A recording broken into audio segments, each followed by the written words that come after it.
Harmy, very unsatisfactory in some ways for some people. Another 2-day win. It just didn't feel quite right in some ways, but it's no fault of the England players who did wheel out the Bazball approach in many ways in difficult conditions. Steve Smith was gracious enough to say that England had played the conditions far better than them. And there are people saying that it's definitely going to be a stay of execution. If it had been 5-0 and Stokes, Key, McCullum won all three, 2 out of 3 would have gone. But a victory is a victory, and you know that better than me. Yeah, I mean, a win's a win, and we've been critical of this England team and the management and everything that goes with it. But we have to praise the way they went about their job. They found a way to come into that third innings, and that third innings made a massive difference setting up. I think the game was panning out, even on day one, you were thinking this is set up for England's grandstand finish of chasing. No matter what it is, I was expecting 220, and I'd still back England with clear roadmap, clear plan in front of them, and the total that they need to get. Bang! I think England will get this. So I fancied England, right from the sort of the very start, and even talking to John Norman at the end of the first innings, and I said 46 runs behind on even in a low scoring game, England aren't out of this by a long shot. So I was pleased they got themselves in a position to win. Pleased them, they won. The pitch was unsatisfactory. It's been announced that the ICC have said it's unsatisfactory. I thought some of the batting was unsatisfactory as well. I really do. I think some of the batting was poor.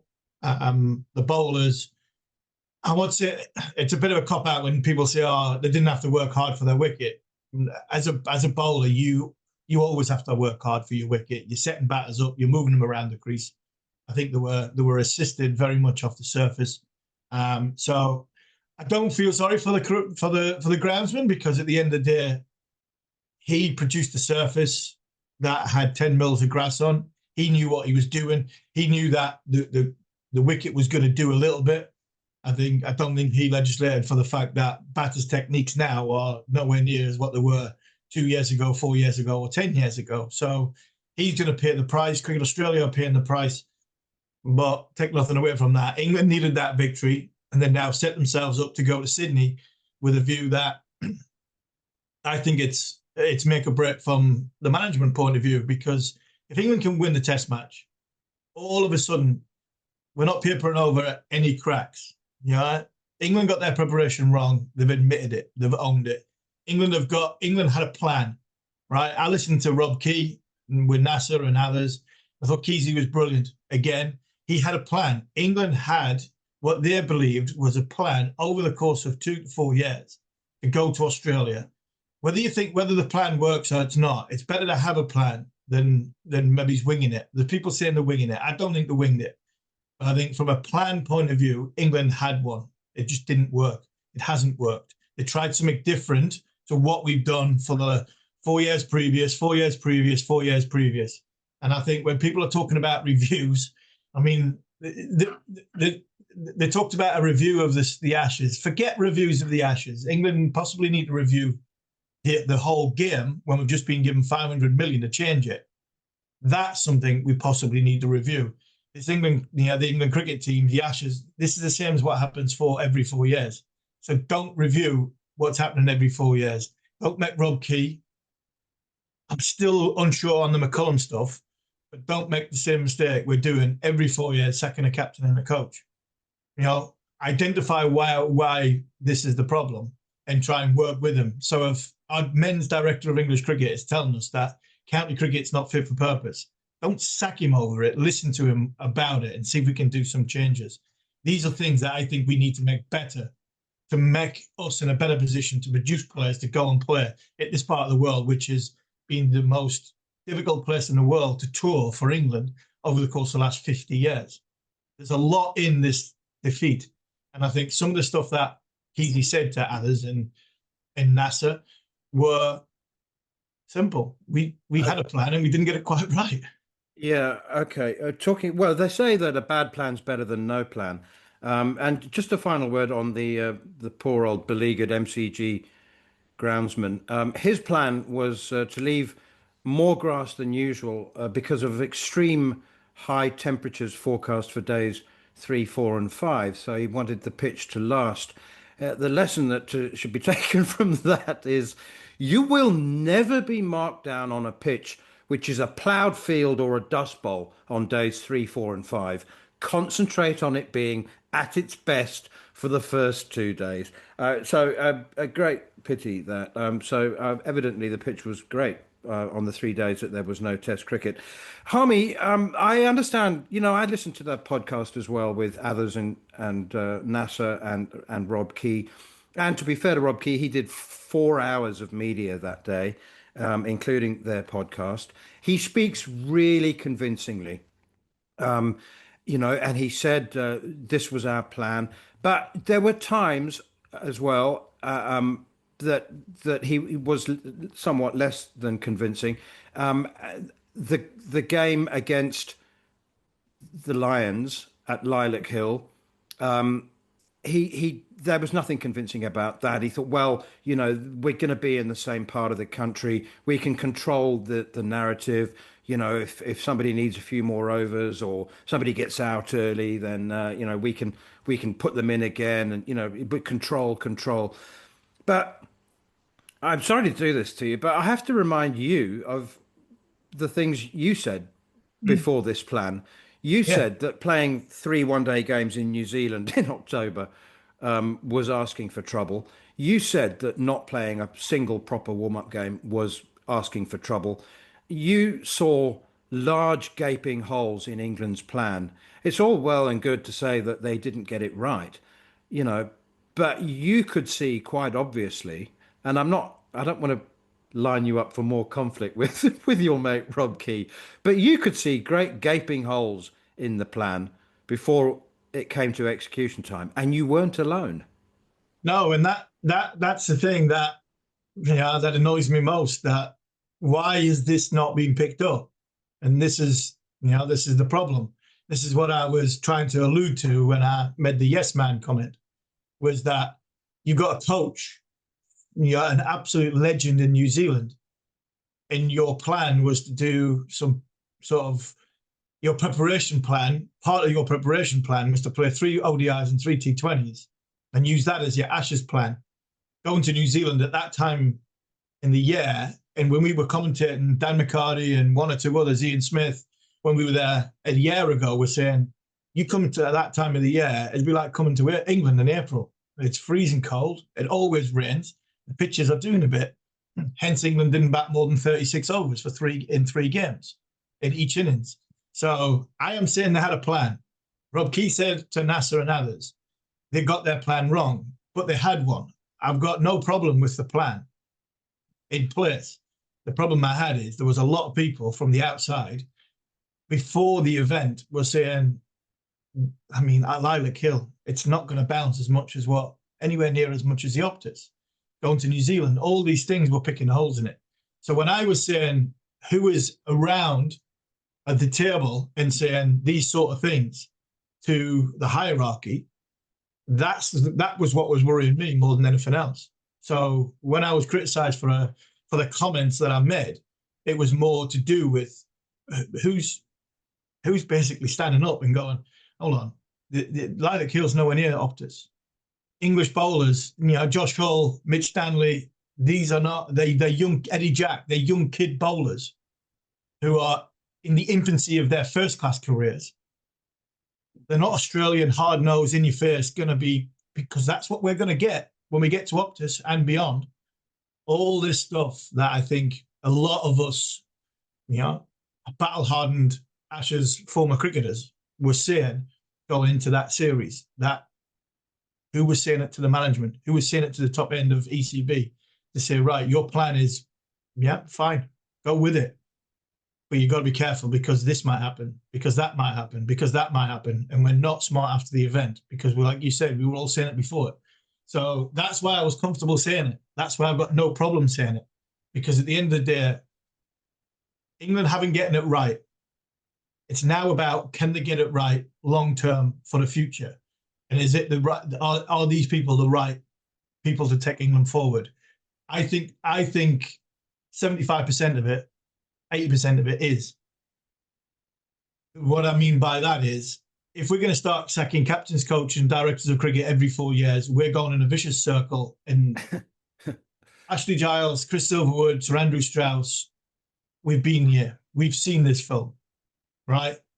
Whoever's next, whether it's who's in directors of cricket roles at the minute, Alex Stewart, Marcus North, whoever, are they going to get sacked in 4 years? No.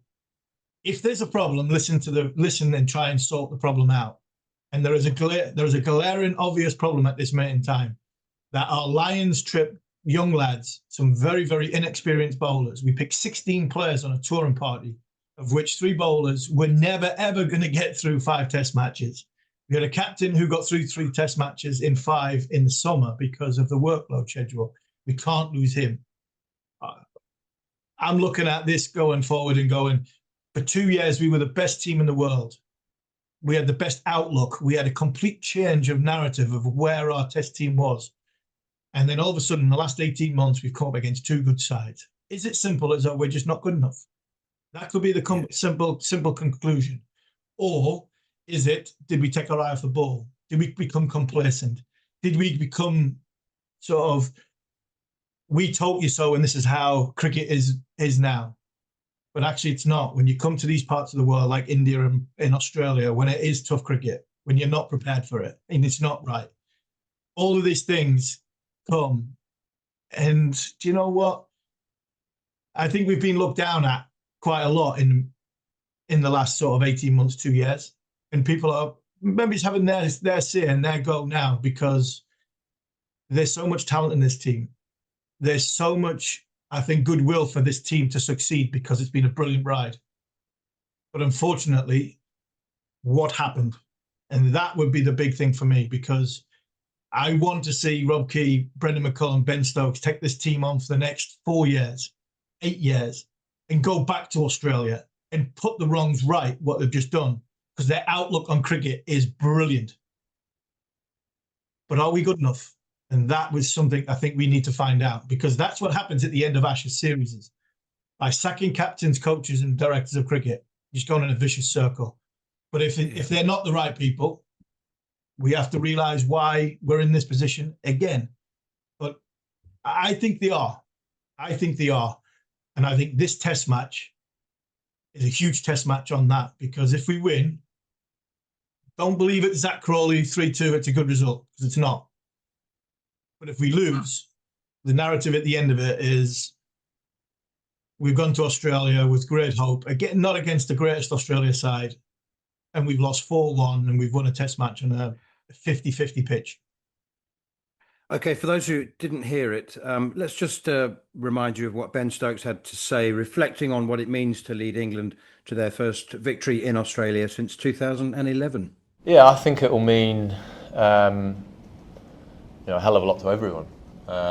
You've got people at different parts of their careers in international cricket where it's some of their first experience of being in Australia, and then you got me and Joe who have came here a few times and been on the wrong end of the result quite a few times. But I think we will all share that same satisfaction of winning a game out here, and adding to it that it was a Boxing Day Test match, which is a very, very big sporting event that we're lucky enough to be able to play in. So yeah, there'll be all different types of emotions, I think, associated with this victory. So look, we're obviously very proud and buzzing that we've managed to get this. So, yeah. England captain Ben Stokes talking about victory at the MCG. And finally, Harmy, a word about Josh Tongue becoming the first man of the match, English man of the match in an Ashes test in Australia since 1998. Dean Headley was man of the match back then. But great numbers. He had match figures of 7 for 89. He's now got 43 wickets in just 8 test matches, an average of 26.81. I sort of feel slightly guilty that I'm amongst the many who haven't quite noticed how impressive Tongue's start's been. He has. I mean, he's got under the radar a little bit. He seems to be the sort of the unfashionable one, isn't he? He's not he's not the Jofra Archer with the sort of pace and the bling. He's not the Mark Wood, which is ridiculously fast. Bryden Carse, all action. There's an event happening every ball when Bryden bowls.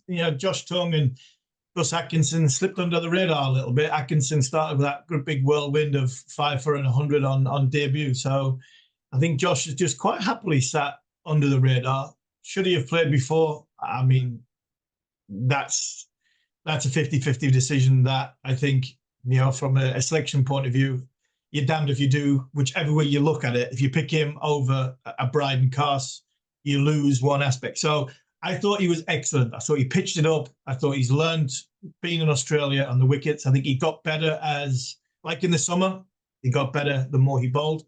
And fingers crossed he can stay fully fit, because I think, we'll need him in Sydney to do the same. He bowled that bit full of length. And if there is a little bit in the surface in Sydney, I'm sure the ability to bowl that back of a length and make the ball bounce, and then bowl that fuller length and still have the same velocity, is something which is a great trait to have, especially on surfaces like Australia. So, I mean, it was so pleasing to see that we asked for a bowler to bowl that little bit fuller with pace, and he did that, and he got rewarded. I've run out of time, but I have to say, I haven't asked you, will Potts and Bashir play in Sydney? I think Potts has to play, doesn't he? I mean, Potts has to play. To be fair, we've got nobody. We won't call anybody up, so it's either Potts or Fisher. I can't see Fisher playing, so yes, I think Potts deserves his chance, and possibly, Bashir. I can see a day where there's only one change. Atkinson comes out and Potts goes in, and England stay where they are. I think they're quite like the comfort blanket of having Will Jacks at number 8. So I don't see anything other than Atkinson out, Potts in. Right, delighted to say we're joined not for the first time this summer by Ben Horne, Chief Cricket Writer at Code Sports. Ben, many thanks for your time. We need to talk about money, really, amongst many other things. I have to say, I felt a bit seedy after the MCG Test match. I felt like I'd been to a peep show. I was embarrassed to be titillated, but I felt like there was something wrong. Do you know what I mean? Yeah, it was. I've heard people say it was exciting and non-stop action, but not that enjoyable. Not that satisfying. Yeah, I didn't particularly enjoy the first test in Perth either, to be honest with you.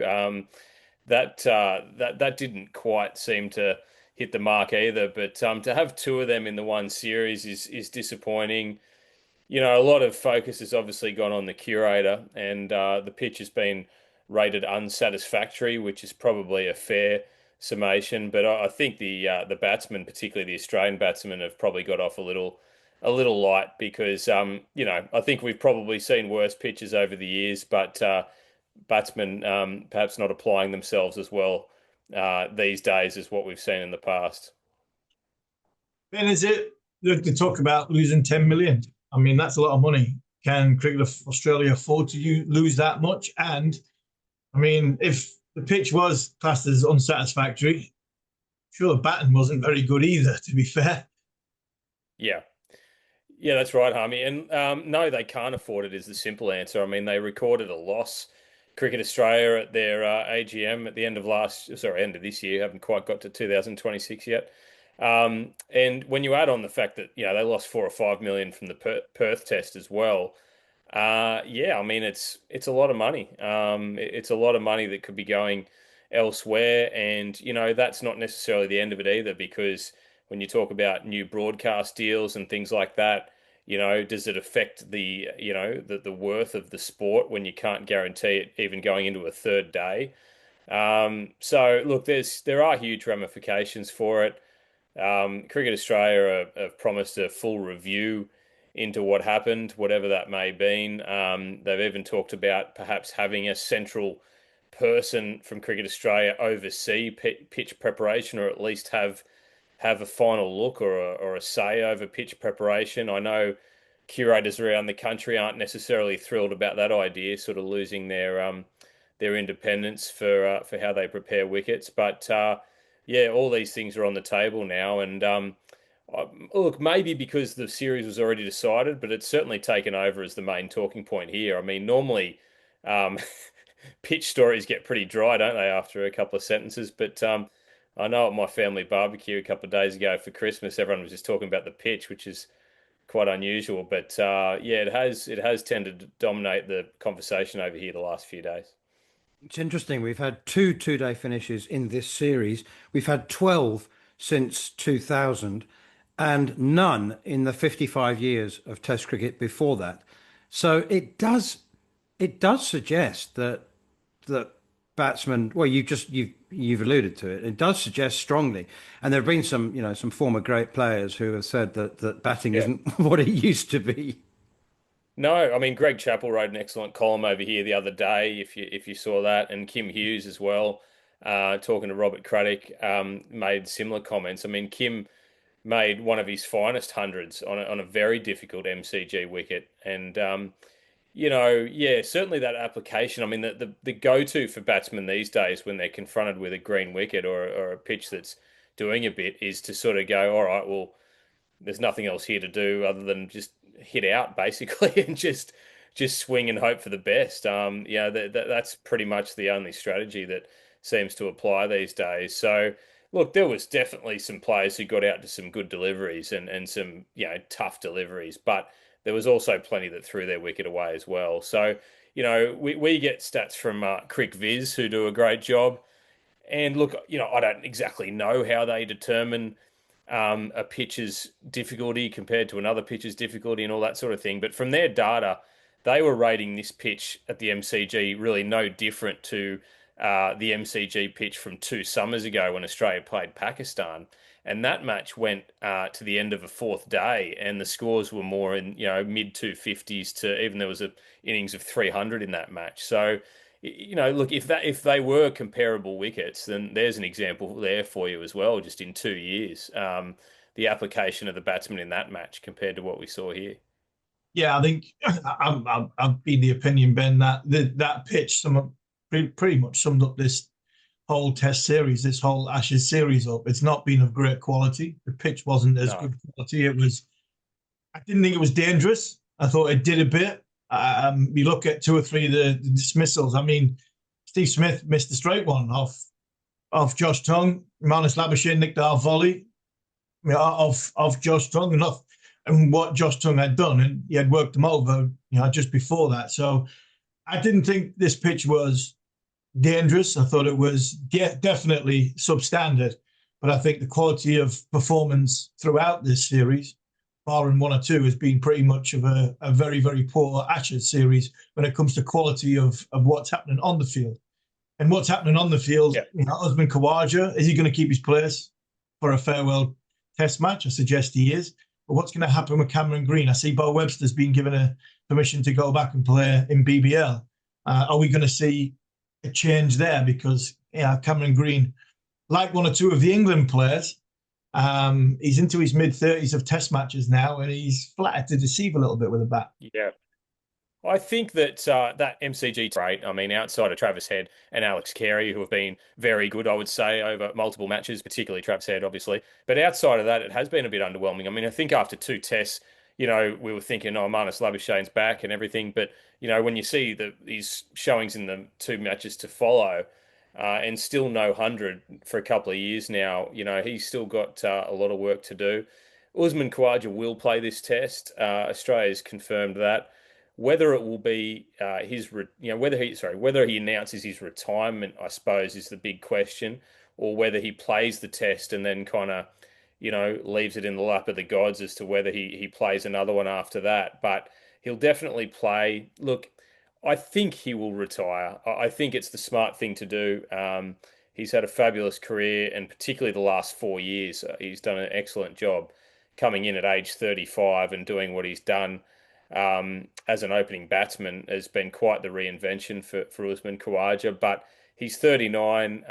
Australia's next series is not until August, and that's 2 home tests against Bangladesh. So it's hard to see Australia picking him in those matches when the selectors had already made the decision to drop him in Adelaide before Steve Smith's late vertigo bout brought him back in. But I think this will be it for Usman, and I hope he does get the send off he deserves at the SCG. So I'm hoping that there will be an announcement in the next couple of days. But no certainty. He may see that Indian 5 tests against India in 1 year's time and think, in Indian conditions, I can still do something, which could be the case, but it seems a long way away from where we are now. Yeah, the Cameron Green one's interesting, Harmy. I think he is under pressure. I mean, Bo Webster going to play Big Bash doesn't necessarily make me think he's about to get called in for a test match. I would pick Webster. I think he's been an unlucky man through the whole series. And I think even just in the interest of just sending a bit of a message to Cameron Green and others that there's a standard that needs to be met, I would give Bo Webster a game.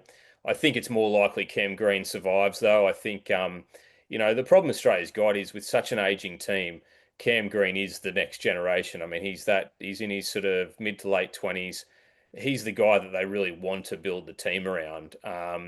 So I think, that works in his favour. And I do get that, that they do have to kind of give him every chance. But at some point, he's going to have to deliver, particularly with the batter. I think he's definitely a better bowler than Bo Webster, but the batting numbers just aren't there.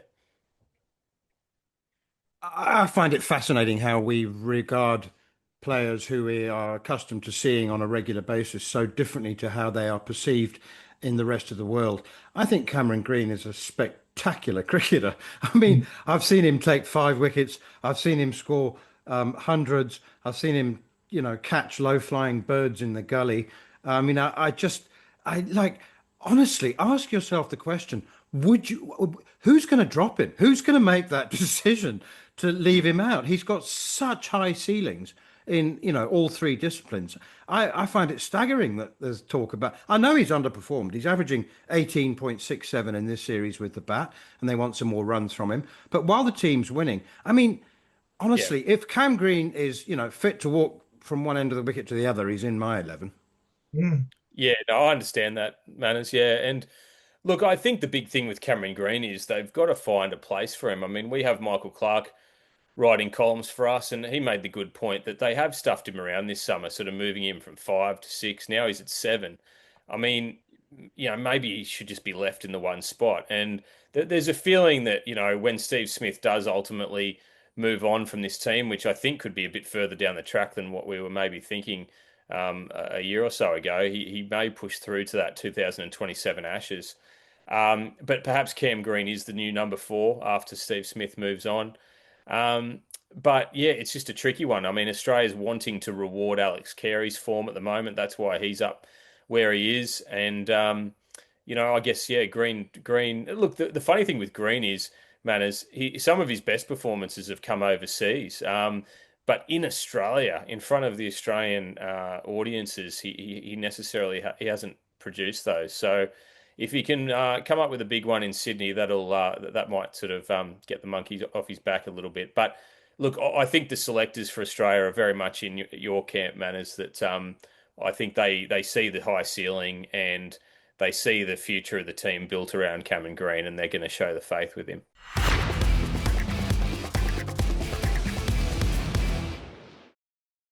Right, we're joined now, as promised, live from Austria by Matthew Maynard, former Glamorgan Director of Cricket, former Glamorgan Captain, former Glamorgan Coach. He's done everything at Glamorgan, but we primarily want to talk to him about the loss of his longtime teammate, Hugh Morris, who passed away this week. A very, very special man. He was at the helm of Glamorgan for some of the most successful years of the club's history. Matt, and terribly sad. A couple of years he was battling with bowel cancer. I mean, his career as an administrator, as ECB's chief executive, in some ways, some people would say, even surpassed his stellar playing career. A sad loss. Very sad loss. Hugh was a great man. He was a wonderful teammate, a courageous opening batsman. For many years, a great leader. He started the most successful period in our history when he came to captaincy in 93 for the second time. First time he took on the captaincy, he was a very young man, but obviously highly thought of in a leadership capability. But I think it was a bit too much for the young Hugh. And then when he took over in '93, he had a lot more planning about him, a lot more awareness of where the game and how he wanted the team to play, and put plans in place that we hadn't really had as clear defined plans as what Hugh put in place for us leading into that '93 season. And one could argue that it was our greatest ever season. We won our first ever domestic one-day trophy. We came third in the championship, and we lost a semi-final of the NatWest down at Hove in a very close match. Alan Wells scored an incredible 100. But Hugh had put all that in place, really, and I think his planning, attention to detail was second to none. Yeah, Matty, you said there about his planning, and Maynard's mentioned at the top about being a chief executive. So he was a natural born leader, but he was a phenomenal player as well. He was. You couldn't wish for a better opening. I was a middle order batsman, so I know the bowlers would have to work really hard to get Hugh's wicket, and he had a number of partners before a longer period with Steve James at the top of the order at Glamorgan. But Alan Butcher was another, quality player that he opened with at the club. But him and Steve James really formed a formidable opening partnership for us, and it made batting in the middle order so much easier because you're always off to a good start, a steady start. And the value of players like that can be lost a little bit today. I think someone like Dom Sibley, Haseeb Hamid has come back very strongly recently in the last couple of years. He was that type of player for me, someone who didn't give up his wicket cheaply, had the ability to take the opposition apart, which we saw in some one-day games that we played. I remember one down in Kent. We had to knock off 240 in about 32 overs to qualify top of the group. And Hugh went out and scored 130 odd. I mean, it was an unbelievable knock. Smacks him to all parts of the game. But he very rarely played that inhibition, with that inhibition. He always played within himself. What a wonderful player and a wonderful, opening batsman. Did his job fantastically well. It's the 20,000 runs at over 40 is one thing, and a number of, never to be forgotten innings that he played. But my abiding memory, every time I had anything to do with him as a journalist, when he was a player, as a chief executive, was his overwhelming decency. He was just always, fair and reasonable, and I mean a gentleman in every sense. And sometimes, people put on a bit of a show of decency, but he just oozed that quality. Yeah, and he made you feel the most important person in the room when he was talking to you. He just had that class about him, really, and it's a unique talent, I think, to be able to do that. And as you say, Neil, that people try and fake it, and don't get away with it. Well, Hughes was genuine, and you could tell it was genuine. And I think that is why he was so highly thought of. Not just from the playing perspective of the game, but from the administrative part of the game, from the broadcasters, across the game, to the supporters, to the committees that he sat on. Everyone thought the world of Hugh, and quite rightly so. And Matty, I've seen a video. I've seen a wonderful video. I can't remember who did the video. It might be the BBC that did the video of. I think there was when you won. I think the one-day competition when Tony Cotty hit the winning runs and him and Viv are running off and Hugh lifting the trophy. So all the way through to when we won the Ashes in 2009, Hugh on the balcony with Andy Flower. And that was my last test match. Hugh was involved in the leadership of not only the playing side, but when you're talking about the administration side, England were the best team in the world when Hugh Morris was chief executive and Sir Andrew Strauss in charge, Andy Flower, deep thinking men.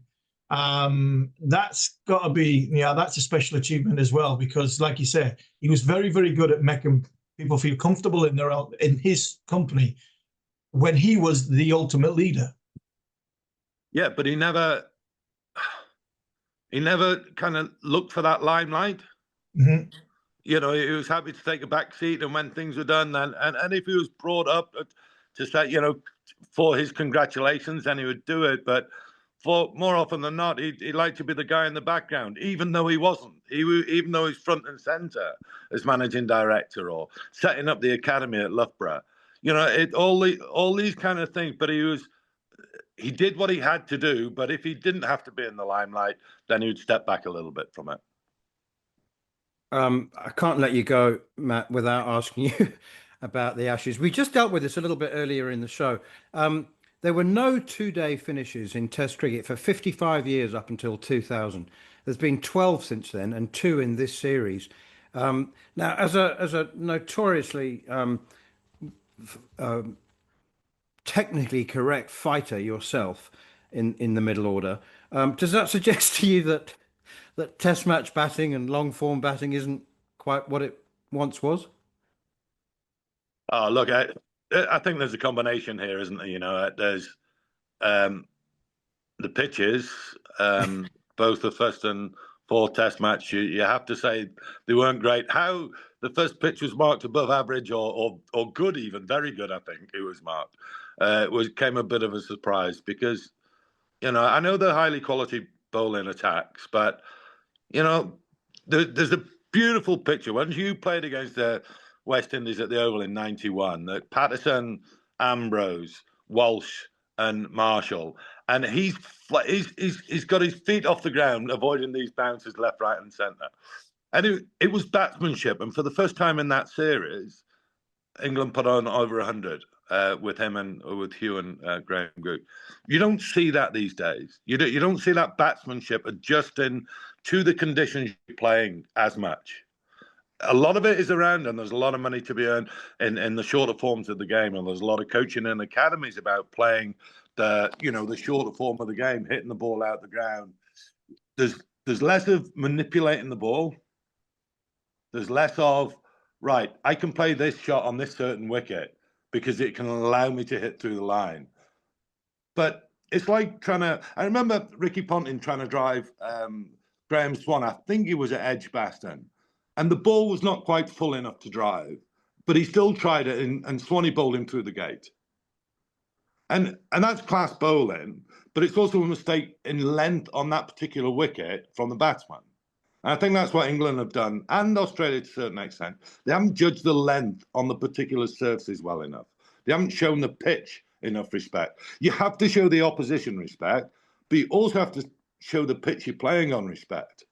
And if it's not a flat one, but I think the greatest example of England's batter has been Pakistan, the last tour of Pakistan. The first Test match, absolute flat deck, and they bullied Pakistan. And they played unbelievable cricket. You know, Harry Brook and Rudy put on that score. Brook got a triple. And then they played on the same wicket. It was obviously turning square.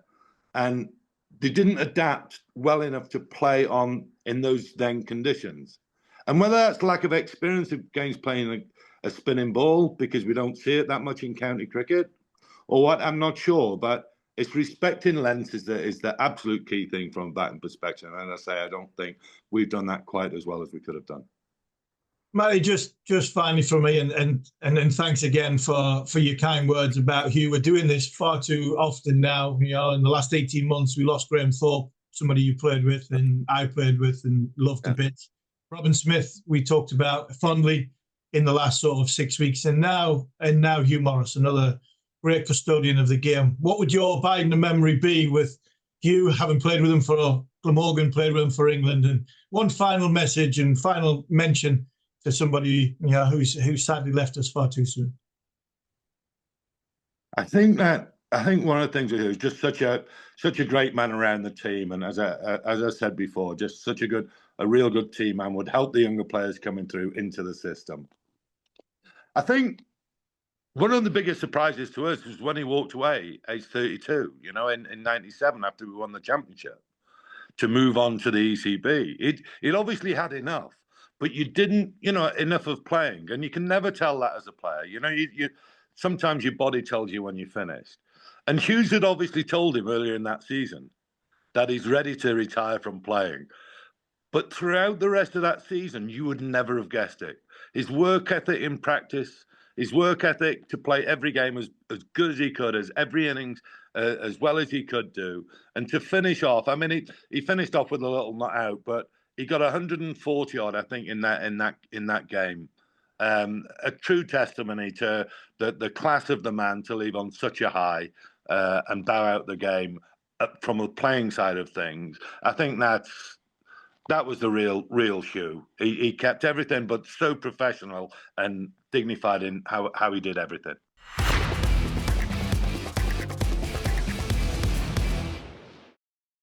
We should mention, Harmy, that England have named their squads for the tour to Sri Lanka, 3 T20s, 3 ODIs, and they've also named a provisional T20 squad, which includes Jofra Archer, although he's not fit to take part. He's still recovering, of course, from that injury picked up in the third Test match.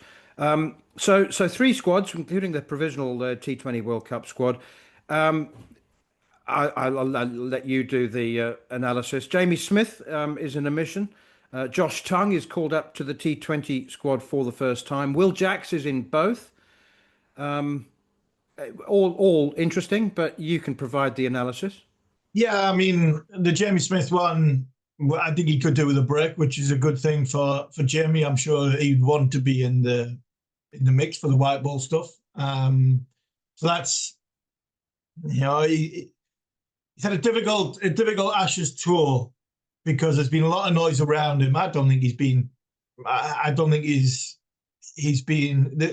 the backstory of Jamie, I think, from a negativity point of view, he dropped a catch and people are more looking at the catch more than anything else. He's a young lad finding his way and developing. This is a little step back to a player, I think, who's got a massive future in English cricket, whether it's batter, wicketkeeper, or just batter alone. I think he's that good. So the interesting one for me is the no Cars in the World Cup squad, because if you remember in the summer when they played in the T20 stuff, Cars was in and he was that sort of bottom end all rounder, the Liam Plunkett style, batting number 8. He batted ahead of Liam Dawson, who I think technically in a longer format game, Liam Dawson would bat comfortably. So there was a plan with Cars. And now all of a sudden the plan's gone. And I just wonder why and how that plan's gone.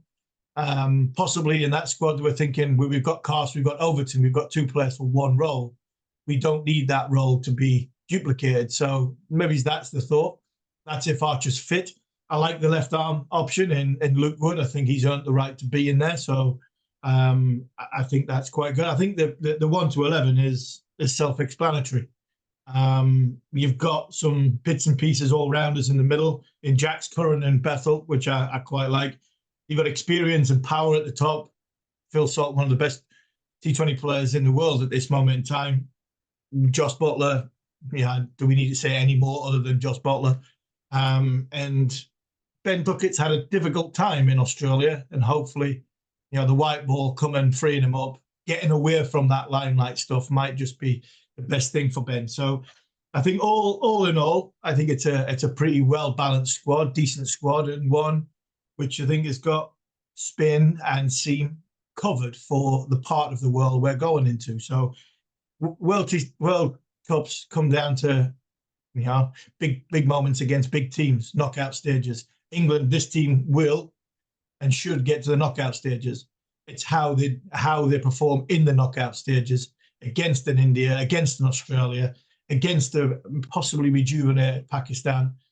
That's where they'll be judged. But I think this is a decent England squad going into a tournament in a part of the world where we don't always play our best cricket. Right, it's time for the final word, Harmy, and we've got a couple of interesting ones today. As always, our viewers and readers send us in suggestions for the final word every week. Sometimes I can't limit them to less than 6, but we've got a couple today. I'm going to start with Sonam Yeshi, the 22-year-old Bhutanese left-arm spinner. He's from Bhutan. Took the best figures ever in a T20 international with 8 for 7 against Myanmar. And there was a picture of him on the internet. He doesn't look a day over 14. And people will say, again, about international T20 international status for these smaller nations. Every time we see something like this, I think, yay, great, brilliant, fantastic. Sonam Yeshi has put Bhutan cricket on the map. It was always on the map, but people would be going like, they play cricket in Bhutan. I just love it. I think it's absolutely fantastic. And I don't care whether it's Bhutan against Myanmar. He's still taken 8 for 7. Absolutely, man. I mean, the game is not played by just 12 teams. The Premier League football is not, English football is not just played by 20 teams. It's played all the way down the pyramid system. And like we say many, many times before, we love this great game because it is played all over the world. We don't realize, some of us don't realize it. And as long as they're playing at the level that they can play at, you see village cricket played in this country. I mean, some of the stuff is not the most eye-catching, and it's not the sort of highest quality, but people love the game. And that's what we do, because we're inspiring people to get better. And, so, man, well done. I mean, 8 for 7 is no mean feat. In 4 overs. In 4 overs, there's no mean feat. So good on you. Keep going. And, whether it is, Bhutan against Myanmar, or it's England against Australia, it's cricket, and it's a game we love. And finally, because this is our last final word of 2025, Harmy, people say to me, define the English sense of humour. I think it is one of the best in the world.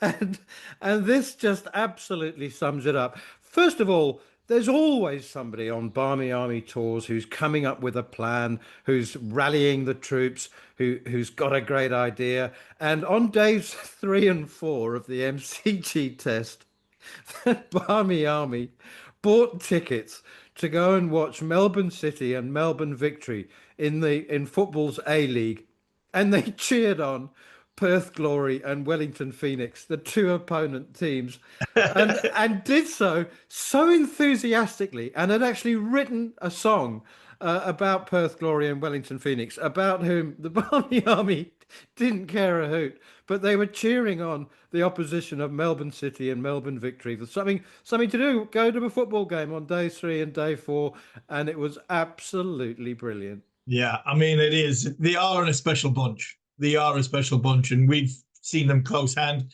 I've had a few messages with Big Tiny, and over the course of this last a month, 6 weeks since they've been out there, they were brilliant in Melbourne. They really were. They deserved all the pats on the back that the England players give them.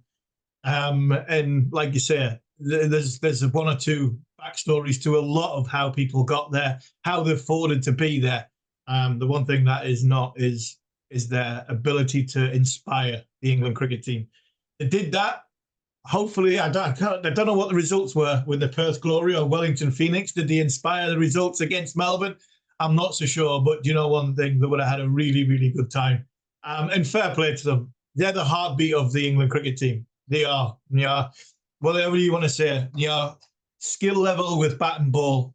County cricket is, whatever your opinion of it, whether it's fit for purpose, not fit for purpose, the biggest thing that England players, really appreciate is when we go on tour and we get to the middle of the afternoon or towards the end of the day, there is a group of people in the corner of the ground who, win, lose or draw, are trying to inspire us to get to the end of the day to be the best we can. And for me, that's why the Barmy Army are unbelievable. That's why they're great. And Perth Glory, Wellington Phoenix, well, if you've got a little branch of your supporters club enhanced because of a 2-day test match, I mean, the world's a better place.